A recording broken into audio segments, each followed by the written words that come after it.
do most of the work at home, maintain the gadgets at home, and I'm associated with Repair Cafe also. Thank you, Venkachalam sir. I'm Bhagat Kumar, qualified in mechanical and electrical engineering. Repair has been my passion. I'd like to share with you whatever help that is required. I've been with the Repair Cafe almost from the inception. Thank you.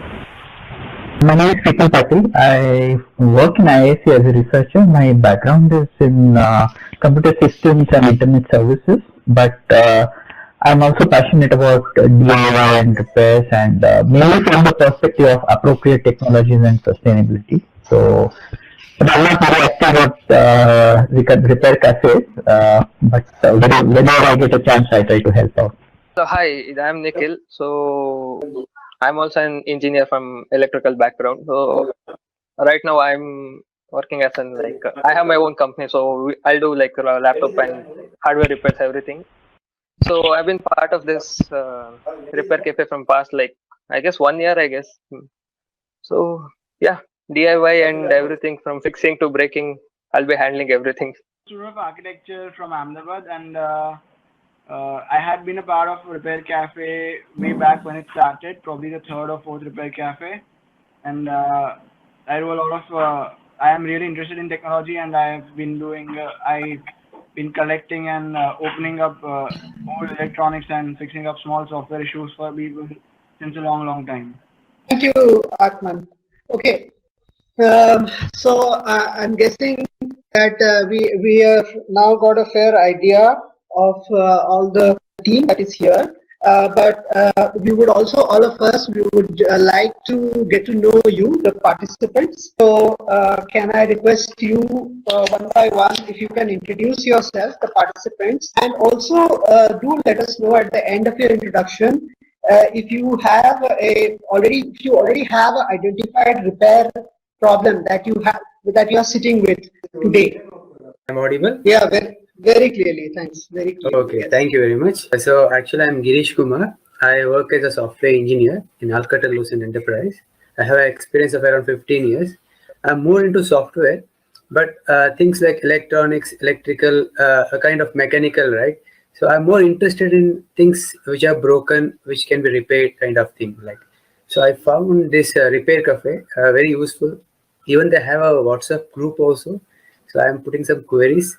So things are getting resolved, like something like just from the tap repair to a fan repair, something, whatever. Everything is there in this group. So I already attended a few sessions of Repair Cafe. It was quite useful. Very nice. Thanks. Thanks, everybody. My name is Prashant. I work with an IT company as well. A lot of my primary interest actually has been in woodworking outside of my IT work. So I have a workshop. I do a lot of things, which has to do with wood primarily.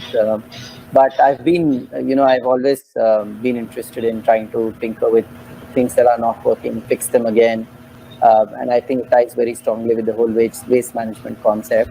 So I have been a part of a couple of Repair Cafe sessions earlier. I found the electronics one by Mr. Bharat very useful, and I do have a couple of things that I've identified, which I believe I can learn troubleshooting a little bit today. So that's what I'm here for. Thank you. Mr. Rajesh Gangam here. Okay, not all right. My name is Vishnu. I work in the area of education for the last 15 years. Before that, I was in regular corporate jobs. I have a degree in mechanical engineering, but I've done very little work as a hands-on engineer. I'm generally quite lazy about working with my hands, doing something to repair things. So normally we call the repairman or something. And I have been seeing the Repair Cafe workshops last few years. Unfortunately, I couldn't make it. But I thought that just as a relaxation thing, maybe, I can take some things at home and start some simple things. So I've made a list of things. Some of them seem too complicated to me. Maybe today, if we can identify one or two things which are not complicated or the parts are not very hard to get, I would like to identify one or two things and start working on them. Yeah. Okay, so you do have some things that you can we can discuss today itself. Yes, I've listed some things. Some of them are physically here, and yeah, maybe this group can help me identify one or two things which are within, which are not too complicated. Shant and Girish, I must return to you. Are you do you have something already today that you would like to repair? Is some discussion possible today? Yeah. Hello. Yeah, go ahead. Yeah. So I have few things actually. Like I don't know, like whether it can be done. Maybe what I have is one of the fan I have here, which is making a lot of noise and it doesn't turn fast. I just thought like instead of giving to electrical guy outside, so can that be done? One thing. And second thing is like I have a laptop which has a hardware issue. It is making a lot of noise and generating a lot of heat. Maybe that is also I'm thinking of working out. All right, great. Thanks. Prashant? Yeah, I do have I do have a walkie-talkie which I've been trying to fix because from one of the two the audio doesn't come through. So I'm hoping at least I can check what is happening there.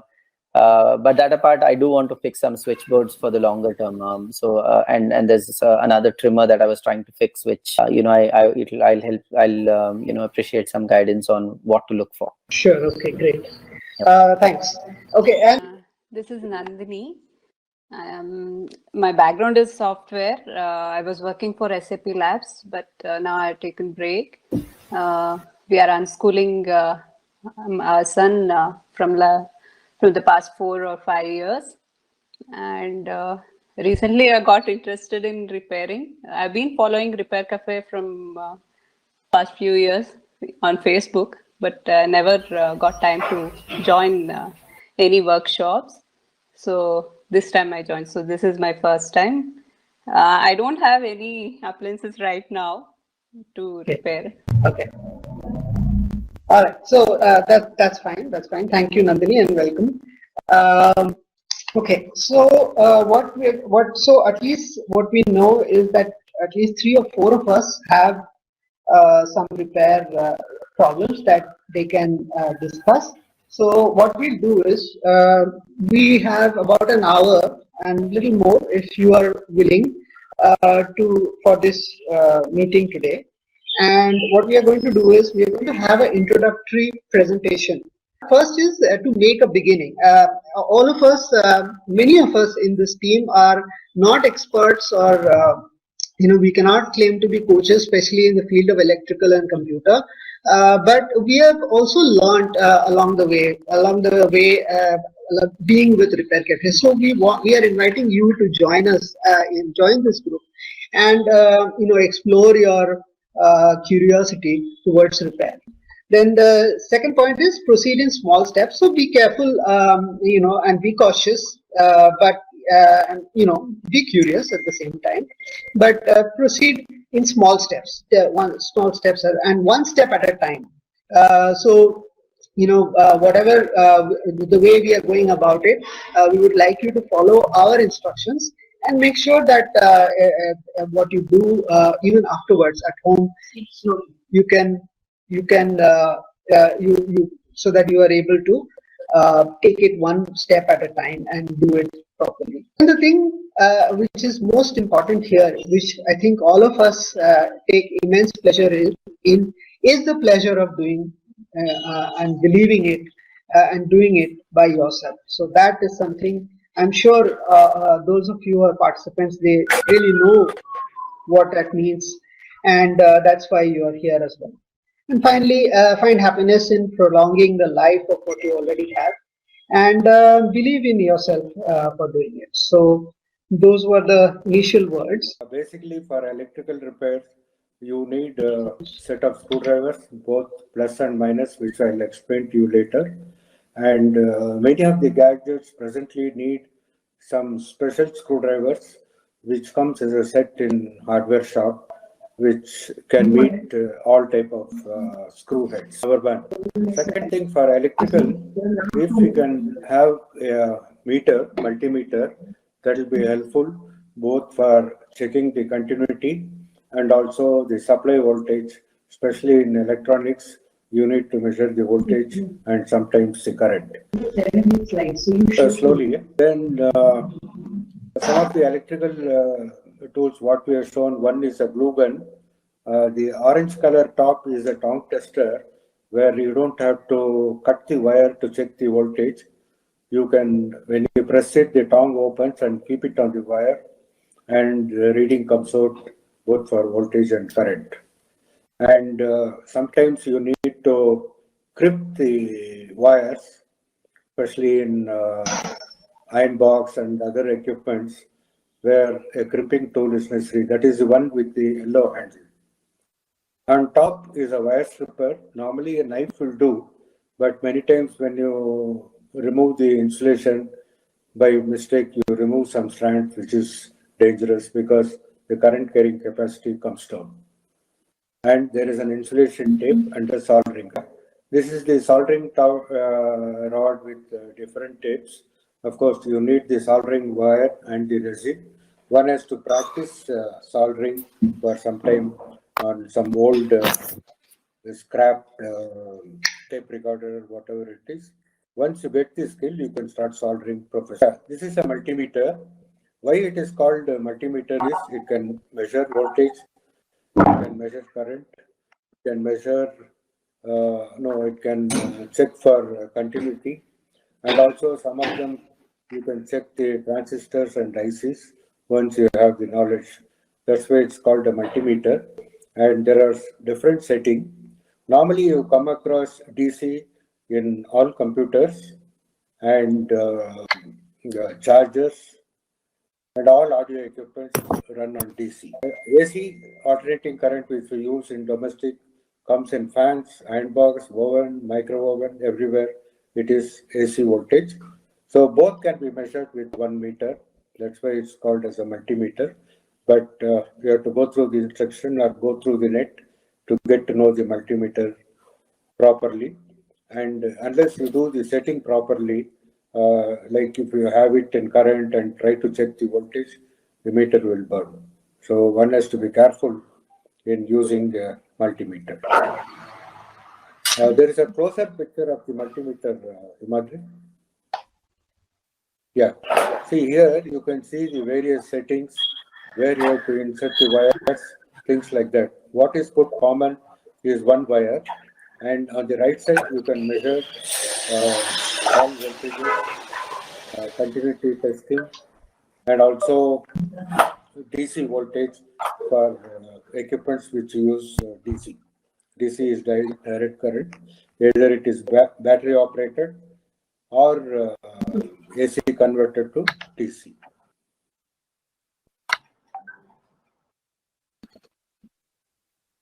Now, there is no slide, Himadri. Now, I want to ask all of you, what type of tools you normally have at home? Can somebody say? Yeah, I can share. So, yeah, this is Vishnu. Should I share what tools I have at home? Yeah, yes, Vishnu. Yeah. So, tools you have a screwdriver? Yeah. Screwdriver, I have screwdriver set. Those small things which you get. I have pliers. Multimeter, actually, I don't have right now. I've given to a friend and I've not really used it before. Soldering iron I have, not with different tips. Okay. Yeah, broadly. I think you have almost all the tools. Once the session is over, you can start repairing things. Okay. Anybody else?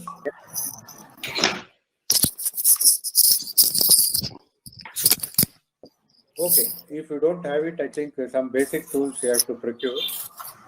Multimeter, once you know how to use the multimeter, you can start off with the multimeter. Is there anybody else want to know about tools?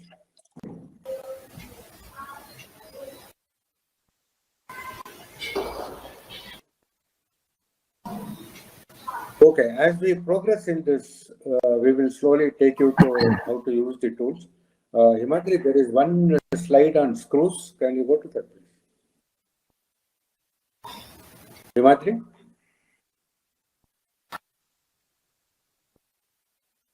Yeah. This is the various type of screws. Now what happens is, 1 second. Yeah, hold on. What happens earlier, if you see the cars like Ambassador and Fiat, with few tools even a roadsider can repair because it is easy to attempt.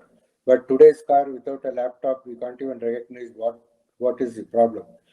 So over a period, many manufacturers, they don't want you to give the accessories like your home gadgets to anybody who's on the roadside. So they made special screws and they had the tools like iPad. Unless you have iPad tools, you can't repair an iPad. And iPad tool is not available in market. One has to get trained in iPad and then they supply the tool. So what happened over a period, the screw heads are changed to so many shapes that you need the one you see on it. It's not expensive. You can buy one set, which will be sufficient to open any type of equipment like iron box, hair dryers, your tape recorders, or whatever electrical gadgets. So smaller gadgets can be opened with this set of screws, screwdrivers. Next. Yeah, you can clearly see earlier this was the screw head we had. The first one is a minus, which has been there from 1940. Later they found the cross head is better because it gives you a better grip and the screwdriver doesn't slip from the slot.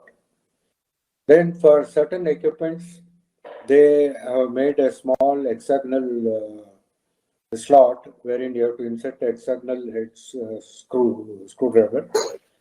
And the next one is star shaped, which is used in your electric shavers, small equipments where you need to disassemble it, you need this type of screwdriver.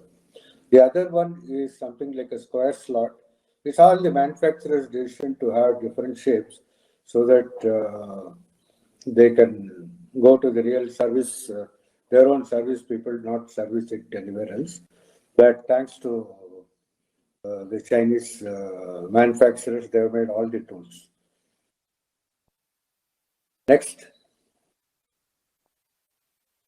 Yeah, here we have, if you open like oven or microwave, you will see the sheet metal screws. There is no tapping on it because they'll drill a hole and use these screws to hold things in position. Now, I'm telling you one basic mistake all the experienced manufacturers make is when they remove the screw, they just put it on the table. You don't make that mistake. Have small cups because some screws will be slightly longer and try to remember from where you have removed. Because same screw, suppose it's a longer one, it won't fit where the depth is less. So the same screw, they look similar, but the length may be different. To identify it, please put it in a cup so you don't lose these screws. You would have seen in watchmakers, they have small cups. As they remove the screws, they put it in the cup. And in case it falls inside its repairing chamber. If you do it on a table, it rolls off somewhere. For want of a screw, your equipment cannot be assembled again. Next.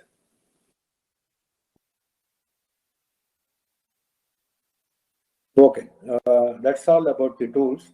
As we progress, we will explain to you more use of the tools and the safety you have to take.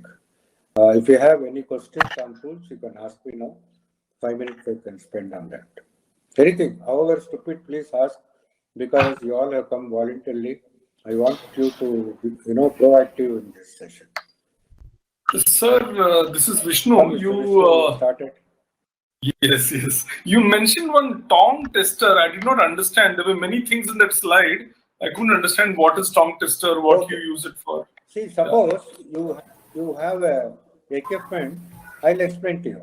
Suppose you have a compressor or you have some heavy equipment where taking out the wire takes a lot of time. Okay. So in that case, you don't have to dismantle the bolt or nut where the wire is held. When you press the tongue, the tongue is like a lock. House lock, Okay. The tongue Got it. Then Okay, you keep okay, it on a wire and close it. If the wire is like this, okay. It's like a crocodile teeth. Okay, acha, tongue is like so that. that Okay. concept is used to measure the current. You know whether current is passing or not. Got it. You don't need to remove the thing and get the wires out to do it. Okay. Got it. Yeah, there is a meter which will read the current. Okay. Is it there in this picture? Tool when you have Okay. bigger equipment. Yes, please. Okay. Is it there on the slide somewhere? Tongue tester. Huh? Yeah. In this slide, it is there. It is one with the black handle and an orange hook. Oh, If you can okay. That is the tongue tester. Imagine. That is the tongue tester. You can see at the left side. No, Okay. previous slide. Imagine. No. Where I shown the tongue tester. The one with the black body and the You will orange see a thing on yellow top. projection. Yeah. Yeah. When you press that yellow projection, the top hook. Okay. You can insert it over a wire, and it is very safe. Suppose you are handling high current equipment, it's risky to test it with an ammeter. So this is useful, especially in factories. They don't allow workers to use the regular ammeter. They ask them to use the tongue tester. It is safe. Thank you, sir. Okay. Thank you. Thank you. That's a good question. Anybody else? Hello, Girish here. Sir? Yes. Actually, from the safety point, so I've seen some people using some electrical gloves actually. But I'm not. What is it exactly? Electrical gloves? Is it really required, or is it a mandatory kind of thing, or is it not required kind of thing? Some people use gloves. No, electrical gloves is used for linemen who work on high voltage. Normally, for our household electrical, you don't need a gloves. In fact, it's very inconvenient to work with the gloves. These blouses can withstand very high voltages like 10,000, 12,000 volts. And the person accidentally, if he touches, he won't get a shock. You see the power people who come, who switch off the high tension line. Sometimes the water or oil may carry some current, and accidentally, if it touches the shutting off lever, you'll get killed. So that's why they insist the lineman to wear a blouse which can withstand high voltage current. Okay. Thank you. I have one more question regarding the static current actually. Yeah. So whenever we static current, so whenever we do some electronics repair, right? So they say like it should be discharged. There should be no static current in your hand or something, so that you're not spoiling the electronics. True. Can you see static current occurs everywhere? Suppose you have a car, and for some people, when they touch the car, it will give a mild shock. Those days, they had a practice of some chains touching the road. In the old cars, if you can see. Now that practice is not there, but still some people get mild shock, static charge on the car doors. So that's why always better to use the lever to open the car, because that is insulated material. Don't try to open the car holding the metal door. Okay. So static charge can pass only on metal, not on insulated material. Okay. And for electronics, static charge will spoil the equipment. So they have a static chain which is connected to the equipment or hand, and it is grounded. Especially where they assemble the electronic components, it becomes compulsory that they have a static charge chain linked to the body. Okay. Thank you, sir. Good. Any more? Mr. Bharat, another tool that you've highlighted there in the, you know, in the first slide, there is one which in the top right corner, you know, which looks more like a plier, or sorry, the second one where you have that, or the third one where you have the tongue tester. Slide 5. The top right, you have something. What is that whitish tool on the top? That one, you see, normally when you see the people who come to repair, either they use their teeth to remove the insulation or they use an hacksaw blade. The most one pulling out of the teeth is bad for him because it might tear his lips or something. Leaving apart, if they use a hacksaw blade, accidentally, now if you see in a wire, there may be 30 strands. 30 strands can withstand 5 amps. But by using a hacksaw blade, if you cut 4 or 5 wires, the current carrying capacity, though the full wire has got the 30 strands, but where it is getting connected, it will have lesser strand. To avoid that, that equipment will hold the wire in one action. It will cut the wire and pull out the sleeve. Okay. You can see it on video in Google. You call for wire stripper. That equipment will be shown. It's a very easy thing to handle. It will cut exactly what is required and automatically remove the sleeve, and the number of strands that is there will not get cut off. It's a useful tool to have it. You also have simpler wire strippers, where if you apply more force, you may cut some wires, but it needs some practice.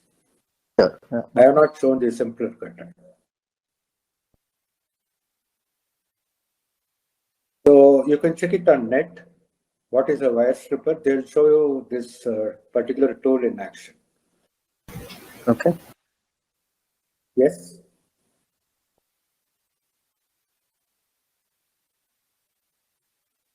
Any more questions?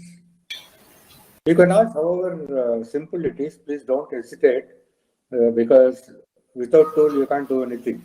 No repairs. Let's start from going from what is virus or malware, and let's start from that. And also, please note that there might be a different n number of solutions for a single problem, but our intention is the same thing. So viruses or malware, I think the main reason why you get that is due to like browsing or some unauthorized USB connection or unverified. Issues relating to this is it might even slow down your system or something like that, but suggested precautions or like just verify your download before or the file which you're downloading, just verify that whether it is from a genuine source or not. While installing a software, make sure that the software is from your authorized providers. And second point is about overheating. And the reason for overheating is all those things that might cause you an overheating in a system, not only in laptops, not only in desktop, even in mobile phone, we would have encountered this issue. And coming back to this third point, laptop is slowing down. Okay. This has a lot of solutions for that. So one common problem is some cache memories and all some dump files might be in the system. So as you proceed using a laptop or a system day by day, it just starts to pile up all these junk files which you might not need in further and which might not be even removed from your system. So it is suggested that you have to remove these files frequently, like based on your usage, that you might have to assess it what the time you might use. There are other tools like different softwares, third-party softwares which does all this task for you. Else you can just go for your file manager, select the drive, right click, and in properties I think you can find a disk cleanup or something. There's an option like that. So it will automatically search the whole drive and detect if there's any junk files or that is piled up here, and it will automatically remove that. Also, along with that, there might be some your browser memory and browser cache, browser histories, and all those might also be piling up, and it's like a frequent maintenance. You need to clean up your laptop software wise a frequent time to maintain it from not getting slowed down. This is one of the issue. Second thing is a frequent time to maintain it from not getting slowed down. This is one of the issue. Second thing is it may be an hardware issue also. Sometimes, as I told in my previous point, if the system is running at overheating, that's dust clogging up your processor or the ventilations and all, even that will affect your system performance, and that might even slow down your system, since that processor might not be getting the sufficient power and auto requirements it's not meeting up. That might even slow you down. These basic things about laptops being slowed down, or sometimes even RAM issues also that might also arise. Like 2 GB is recommended for Windows 10. So, but technically speaking, 2 GB is not sufficient to run Windows 10. At least the 4 GB of RAM will be manageable, but so that might be the reason. Some RAM issues or sometimes even hard disk issues. The list keeps on going on. It depends on your laptop and or your system. What is the status of your system? We have to go through all this. Then we can assist properly what might be slowing down. Coming back to battery maintenance. Okay, think about laptop battery as a mobile battery. Maintenance for this is like so usually if you go on to any batteries, it will be like charging cycles and all. So if you keep on continuously maintaining the charging cycle, like from charge, like proper charging cycles, like that might even improve the life of your battery. Not like continuously charging and all. That might even degrade the battery also. So I think this is not a big issue in recent laptops. The laptops which are from 2018 and all.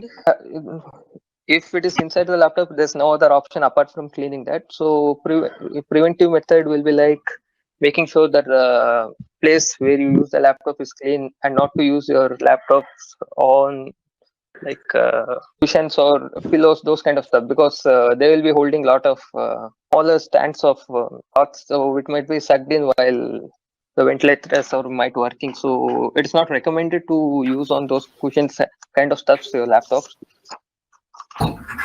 Oh, internet is running slower.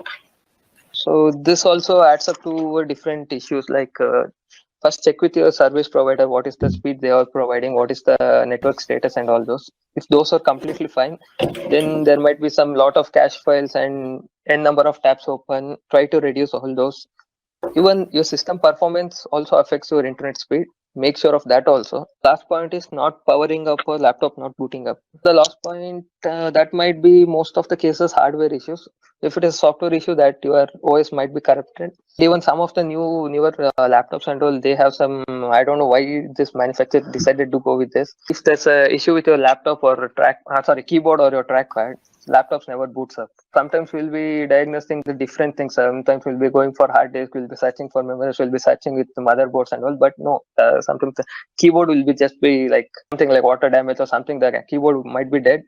It will never power up the laptop. I don't know why. What was the what the companies were thinking about this? I think particularly HP and Dell, they are doing this. So this is most of the cases. This is an hardware issue. In considering the software side, the OS might be corrupted. Maybe like you would have installed some unauthorized or some unwanted software that may corrupt the OS, or hard disk might be pretty old, or sometimes you would have dropped your laptop. So for solution for this is like if you while booting up this, different companies have their own boot managers. If you go for boot manager and select startup issues. The first thing is like you told virus, right? So antivirus software install. What is the one problem is like it is about the cost. Okay, if I have some 3-4 laptops that install on 4 laptops. So what I'm thinking is to have a free software, free antivirus.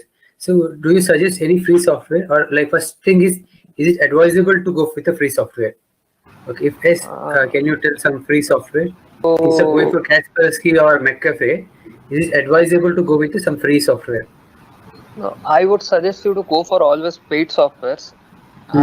Paid antivirus and not never, but there's some chances you might even go for free antivirus. But I suggest you to go for paid always. Okay. If you want to, or if you're willing to use free software, just upgrade to Windows 10. I think Windows Defender is way much better right now compared to Windows 7 presses and all. So it is Windows Defender, right? So it's already is there. Okay. Yeah, it is pre-built. It is pre-built. So compared to Windows 7 and all those Defender, Windows 10's Windows Defender is way better now. And they do have frequent updates and frequent software updates.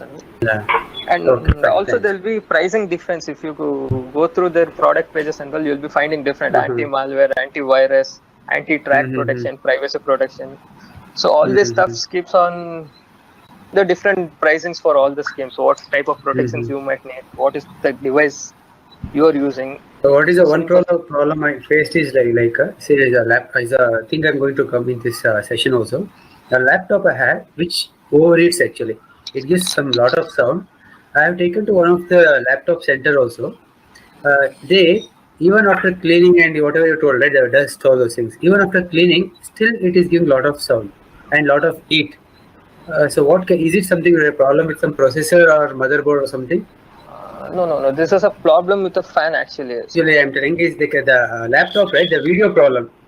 Okay, so it has something flickering problem. Suddenly the video goes off and the laptop restarts.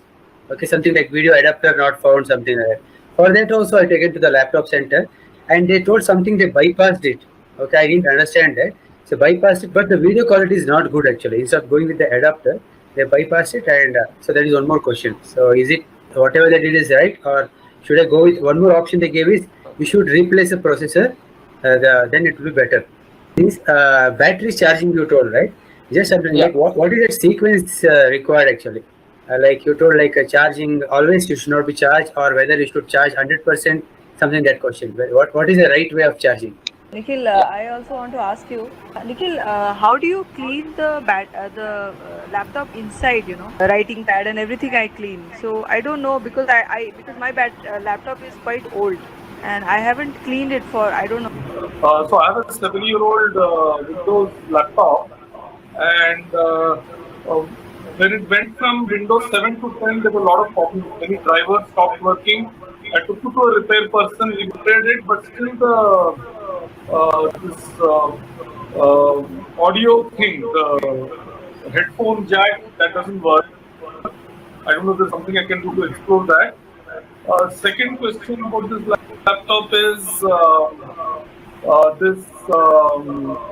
so every 3 or 4 weeks it slows down a lot, so I remove the temp files, I do the disk cleanup, and then it becomes okay again. So is there something that can be done to keep it working well for a longer period of time? And the third question is the battery is not very old, so it doesn't last much. So how do I decide whether it's worth replacing the laptop battery or not? 211 is usually a loose connection. Okay, now this is a very, very generic word or a term. Okay, but the best way to start is look is if, for example, if the plug is not sitting properly in the socket, somebody has probably unknowingly pulled the cable halfway out. It happens many times that in my house where the lady who comes and cleans the house, sometimes she just moves the cables around without worrying about what she's doing. And sometimes they don't work, sometimes they get fully disconnected. And if you have a typical old type computer, which is a box, a standalone box, and let's say a monitor, one of them would be disconnected, one of them would not work. So a loose connection is very, very common to see at home. The first thing to check if the plug point or the plug is fixed correctly and the switches are in good shape. The other issue that you could probably see is where there can be some electrical surges in your home, and that usually happens during the rainy season when it's very windy, there is a lot of rain. It is usually a good practice to sort of disconnect most of your electrical devices like TVs, set-top boxes and so on. If you are in an area where there is a lot of disruptions the moment there is some amount of rain or high winds in your area, it will sort of help protect the devices. But it's usually not, you're not really aware of it most of the time. The next common thing that we all use at home is the use of extension boxes. An extension box, like the name says, you have one side a wall outlet, and then at the other end, you have a little device which has got 4 or 5 plug points, which you can connect at least 4 or 5 devices. So the extension boxes, while they are handy, problem that you can expect is not to connect too many devices on that plug point on the extension box, because the plug point that you have has got a maximum power capacity, and just because you connect 5 more outlets to it or 4 outlets to it, it does not mean you can connect 4 devices of the same power that one outlet can handle. So the total power gets actually divided by 4 from that outlet if you have 4 outlets. So that is the thing that commonly happens is some people, to extend the length of the extension box, connect 2 or 3 extension boxes one after the other. It is commonly called as daisy chaining. That is better to avoid. It's usually electricians and some people who come to repair stuff at your house would try to be tempted to plug in something into the wall outlet without a plug in it. So a bare wire is usually stuck into the plug points, and it is not at all safe to do it. It's always recommended to use the plug. I always keep a 5 ampere plug and a 15 ampere plug at home, because the other thing is, if there is a problem that you notice on a device, the device could be a gadget, it could be a home mixie, a fridge, it could be an air conditioner, it could be a microwave oven, a toaster. If you suspect something is wrong with it, the first thing to do is probably switch it off at the wall, switch off the device, and then switch off at the wall, and then disconnect it completely and check if something is visibly damaged. In general, it is best not to poke or push anything into apps that are there on the device, especially the toaster. So it's quite tempting to clean a toaster because you found a little bit of red in between.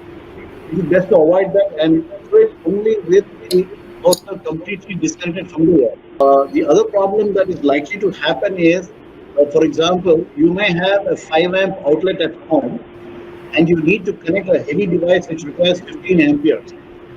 Unfortunately, in India, you can buy adapters which will give you a physical connection between a 5 ampere plug to a 15 ampere converter.